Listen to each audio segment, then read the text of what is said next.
You're in a meeting. You've been thinking about this idea for a while. You share it. For a second, the room is quiet. Then someone leans back and says, "Interesting, but I think we might be overcomplicating things." Another person nods. "Yeah, maybe we should keep it simple." And the conversation drifts away from your idea. No one argues with you. No one directly disagrees. The topic just quietly moves somewhere else. A few minutes later, someone else speaks up. They repeat part of your idea, but slightly differently. Now the room reacts. That actually makes sense. That could work. And you feel something strange, because the idea that was ignored 5 minutes ago is now being discussed, just under a different name. Nothing aggressive happened. No one attacked you, but somehow you lost ground. Today we're going to talk about exactly that moment. Not the dramatic manipulation you see in movies, the kind that happens in normal conversations, in meetings, in relationships, in everyday life. And once you see it, you can't unsee it. What's actually happening in that room? Most people assume conversations are about ideas, about who is right, about which argument makes more sense. But pay close attention to moments like the one we just described. Something else is happening beneath the surface. The conversation is not only about ideas, it is also about position. Who gets to define what the conversation is really about? Who sets the tone? Who decides what gets taken seriously and what quietly fades into the background? Sociologist Irving Goffman spent years studying this. His argument was striking. Everyday interactions are closer to performances than honest exchanges. People constantly adjust their behavior. They manage impressions. They respond to subtle signals of status. Who speaks confidently? Who hesitates? Who defines what the situation means? And who adapts? Most of this happens unconsciously. People are not sitting in rooms planning psychological games, but they are constantly responding to invisible social signals. And once you understand that, a lot of confusing interactions start to make sense. The meeting where your idea disappeared.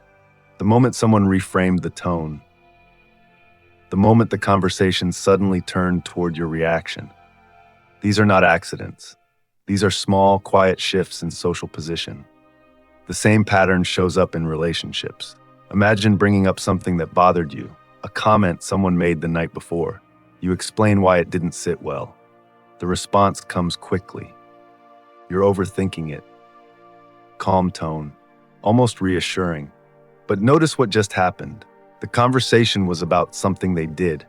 Now it's about how you feel about it. Or the move is even softer. "I didn't mean it like that," which might be completely true. But the conversation is now about intention instead of impact. And without realizing it, you are the one calming things down. Among friends, the same structure. Someone makes a joke, you question it, and immediately, relax, it's just a joke. The group laughs, the moment moves on, and suddenly you are explaining yourself.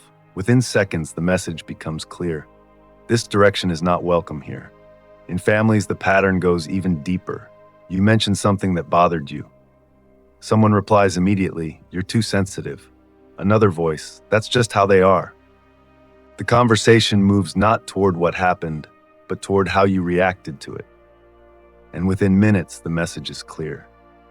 The easiest way to restore harmony is for you to drop the subject. The twist most videos won't tell you. Here's where most conversations about manipulation stop. They say, recognize it, protect yourself, move on. But there's something much harder to sit with. The person playing the game, most of the time, has no idea they're doing it. Eric Berne, the psychiatrist who spent decades studying social games, made this exact point. These patterns aren't calculated strategies. They are automatic responses to social threat. When someone feels their position is being challenged, when someone feels uncertain, unheard, or exposed, the game starts running on its own. No conscious decision, no intention to harm, just a nervous system trying to regain ground. Which brings us to the part that's really uncomfortable. You do this too. Think about a moment when you felt backed into a corner in a conversation, when someone challenged something you said, or questioned something you did. Did you engage with what they were actually saying, or did you quietly shift the frame? You're taking this too seriously. That's not what I meant at all. I was just trying to help. These are not villain lines. These are human lines. An understanding that changes everything, because the goal is not to find the manipulator in the room. The goal is to see the pattern in others, yes, but first in yourself, because you cannot spot something outside that you haven't recognized inside. The same game, scaled to millions, the same structure appears online, just at a different scale. You scroll through social media, someone explains a strategy, they speak with confidence, and somewhere in the explanation they say, it's actually much easier than people think. The message sounds encouraging, helpful, but the frame is already set. If the strategy works, the system gets the credit. If it doesn't work, the explanation becomes your effort, your patience, your mindset. The same move, millions of times a day, and it works because it's wrapped in something that looks like support. Once you notice that frame, you start to see it everywhere. So what do you actually do when this happens? Most people react immediately. They defend, they argue, they explain. But here's what that does. The moment you start defending yourself inside a reframed conversation, you've already accepted the new frame. The conversation is no longer about the situation. It's about you, your reaction, your justification. So the work starts before you open your mouth. Step 1, notice the shift. Before anything else, learn to feel the moment when the frame changes. The conversation was about something that happened. Then suddenly it's about how you reacted to it. That transition is the signal. You don't need to announce it. You don't need to call it out immediately. Just notice it. Most people never even catch that moment. The conversation moves and they move with it. Noticing is already the first separation from the pattern. Step 2, slow down. Not externally, internally. The automatic rhythm of social interaction runs fast. Question comes, answer follows. Pressure comes, defense follows. When you slow down mentally, that rhythm breaks. And when the rhythm breaks, you have a choice. Most people have never experienced that pause in a live conversation. It feels uncomfortable the first time, but that discomfort is the space where clarity lives. Step 3, ask instead of defend. A calm question does something a defense never can. It exposes the assumption underneath the frame. Someone says, "You're overthinking it." Instead of explaining that you're not overthinking, try, "What makes you say that?" Simple, neutral, calm. Now they have to explain the assumption behind the frame. The roles quietly reverse. Or in the meeting scenario, what specifically feels overcomplicated? You're not defending your idea, you're asking them to be specific. Vague reframing collapses under specific questions. Step 4, use silence. This one is underestimated. Most people are deeply uncomfortable with silence. They rush to fill it. They explain, they smooth the tension.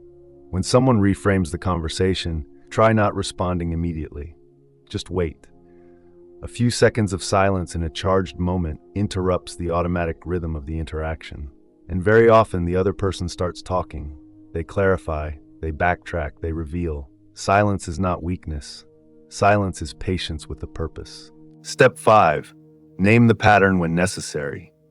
Sometimes the frame shift is persistent enough that silence and questions aren't enough. In that case, you can name what's happening. Not aggressively, not as an accusation, just clearly. I notice we moved away from what I was actually saying. I want to come back to the original point. This is not a confrontation, it's a redirection. And the key is tone. Calm, factual, not wounded. The moment you sound defensive, the frame wins. The moment you sound grounded, the frame loses.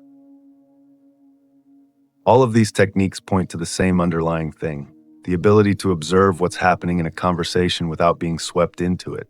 That is the actual skill. Not winning arguments, not detecting manipulation in others, being present enough to see the game without needing to play it.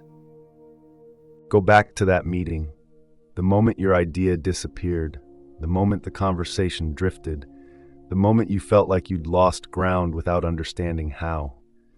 That moment had a structure, and now you can see it. But here's what I want you to hold on to. The person who shifted the frame in that meeting almost certainly didn't plan it.